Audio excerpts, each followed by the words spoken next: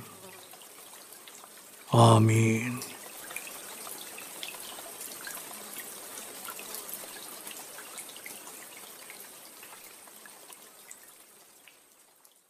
প্রিয় শরীদ, এক চমৎকার আবেগময় সময় কাটিয়েছেন আপনি। আমি এখন 0 থেকে 7 গণনা করব। আপনি পুরোপুরি জেগে উঠবেন, শারীরিক ও মানসিকভাবে পুরোপুরি সজীব, উৎফুল্ল, তার তাজা অনুভব করবেন। এবার লম্বা দম নিন। 0, 1। আবার লম্বা দম নিন। 2, 3। আবার লম্বা দম নিন। 4, 5। মনে মনে বলুন, 7 গণনার পর আমি চোখ মেলে তাকাবো। আমি পুরোপুরি জেগে উঠব, শারীরিক ও মানসিকভাবে পুরোপুরি সজীব, উৎফুল্ল, তার তাজা অনুভব করব। লম্বা দম নিন। 6, 7। চোখ মেলুন। আস্তে আস্তে মাথা ও ঘাড় নাড়ুন। পা টান টান করুন। হাত নাড়ুন। জোরে বলুন, বেশ ভালো লাগছে, বেশ বেশ ভালো লাগছে।